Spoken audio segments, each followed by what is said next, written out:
स्वागत है बच्चों। आज की क्लास में आज हम पढ़ रहे हैं पाठ 2 ऋतु चित्रणम के चौथे मंत्र को। है तो ये मंत्र जो है ये महर्षि वाल्मीकि कृत रामायण से लिया गया है और श्री रामचंद्र जी वन की शोभा का लक्ष्मण जी के साथ वर्णन कर रहे हैं। वह कह रहे हैं कि क्वचित प्रकाशम क्वचित अप्रकाशम नभः प्रकरणा अम्बुधरम विभाति, कि क्वचित कहीं पर प्रकाशन प्रकाश है और कहीं पर अंधेरा है। प्रकीर्णा अम्बुधरम विभाति, और आकाश में जो बादल हैं वो सुशोभित हो रहे हैं। क्वचित पर्वत सन्निरुद्धम रूपम यथा महाअर्णवस्य, वो कह रहे हैं कि कहीं कहीं पर पर्वतों से घिरा हुआ आकाश, यानी कि बादलों की जो बनावट है वो पर्वतों के आकार जैसी है, और कहीं कहीं शांत महासागर से बादल नज़र आ रहे हैं। तो ये जो वर्णन है ये वर्षा ऋतु का वर्णन है। और देखो यहाँ बच्चों ये भी क्वचित है, ये भी क्वचित है, तो यहाँ अनुप्रास अलंकार है। और जैसे यथा करके ये यहाँ उपमा करके बताया गया है कि आकाश में जो है बादल वो शांत महासागर जैसे हैं और कहीं कहीं जैसे पर्वतों से घिरे हुए होते हैं उस तरह से हैं। तो यहाँ उपमा अलंकार है, उपमा अलंकार है और अनुप्रास अलंकार है। इस छंद में उपजाति छंद है, ये जो है उपजाति छंद है और वर्षा ऋतु का इसमें वर्णन है। तो बच्चों ये आपकी समझ में आ गया। तो कहते हैं कि वर्षा ऋतु में आकाश में कहीं पर प्रकाश है, कहीं पर अंधेरा है और सब जगह बादलों से व्याप्त आकाश अत्यंत सुशोभित हो रहा है। कहीं कहीं पर पर्वतों से घिरा हुआ आकाश शांत महासागर के स्वरूप जैसा प्रतीत हो रहा है। यानी कि आकाश में जो बादल हैं वो पर्वतों की आकृति के कभी कभी आकाश को घेर लेते हैं और उनका जो स्वरूप है वो ऐसा लग रहा है जैसे शांत महासागर का हो। है तो इसी कारण इसमें उपमा अलंकार है। तो प्यारे बच्चों ये समझ में आया आपके।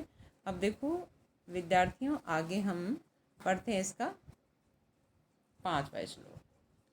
तो 5वें श्लोक में समुद्र वहंत सलिल अतिभारम बलाकिनो वारिधरा नदंत महत्सु श्रृंगेशु महीधरानाम विश्रम्य विश्रम्य पुनः प्रयांति।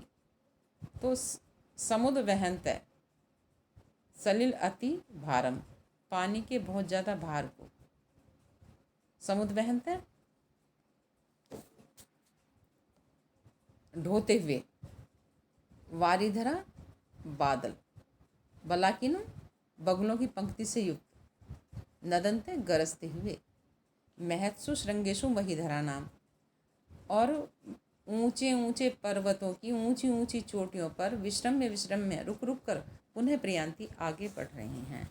यह महर्षि वाल्मीकि बादलों की और वर्षा ऋतु की सुंदरता का वर्णन करते हुए कहते हैं कि राम ने लक्ष्मण से कहा कि वर्षा ऋतु में जल के अत्यधिक भार को वहन करते हुए बगुलों से युक्त गरजते हुए बादल पर्वत की चोटी ऊंची ऊंची चोटियों पर रुक रुक कर आगे बढ़ रहे हैं। तो देखो यहाँ पर बच्चों ये जो है वर्षा ऋतु का तो वर्णन किया गया है और उसमें बगले भी उड़ते हैं और मेघों का स्वाभाविक वर्णन किया गया है। तो यहाँ से आप इसकी व्याख्या लिख लेंगे, प्रसंग और ये विशेष लिख लेंगे। ये आपकी समझ में आ गया। आप चलते हैं आगे। ये देखिए ये है 6वां श्लोक। वहंती वर्षंती नदंती भांति ध्यायंती नृत्यंती समाश्वसंती नद्यो घनाः मतगजा वनांता प्रियाविहीना शिखिन पलवंगा। तो बच्चों नीचे ये 7 दिए गए हैं कर्ता और ऊपर 7 है ये क्रिया। नद्यों वहंती, नदियाँ बह रही हैं, घना वर्षंती और बादल बरस रहे हैं, मतगजा नदंती हाथी चिंघाड़ रहे हैं, वनांता भांति और वन शोभा पा रहा है, प्रिय विहीना धायंती और भक्त ईश्वर का ध्यान कर रहे हैं, शिखिना नृत्यंती और मोर नाच रहे हैं, पलवंगा समाश्वसंती मेंढक कूद रहे हैं। और अधिक समझने के लिए देखिए यहाँ पर वो कहते हैं कि वर्षा ऋतु में नदियाँ बह रही हैं, बादल बरस रहे हैं, मतवाले हाथी चिंघाड़ रहे हैं, वन प्रदेश सुशोभित हो रहे हैं, और जो ईश्वर से विरक्त जो साधक है वो अपनी साधना में भगवान को याद करते हुए ध्यान कर रहे हैं। मोर नाच रहे हैं, वानर प्रसन्न हो रहे हैं। ये नीचे इसका विशेष दिया गया है। इस पद की प्रथम पंक्ति में केवल क्रियाएं और द्वितीय पंक्ति में अनेक कर्तागण हैं और लेखन की विशिष्ट शैली द्रष्टव्य है। ये महर्षि वाल्मीकि द्वारा लिखित है। इस पद में कवि ने 7 क्रियाओं का कर्ता सहित वर्णन करके गागर में सागर भर दिया है और यथा संख्या तथा अनुप्रास अलंकार है।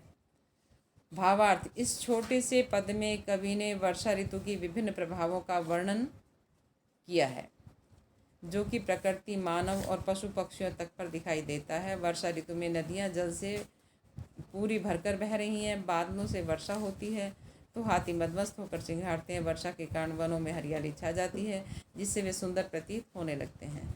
तो प्यारे विद्यार्थियों, ये आपकी समझ में आ गया है। आप इसका ये लिख लेंगे और इसको याद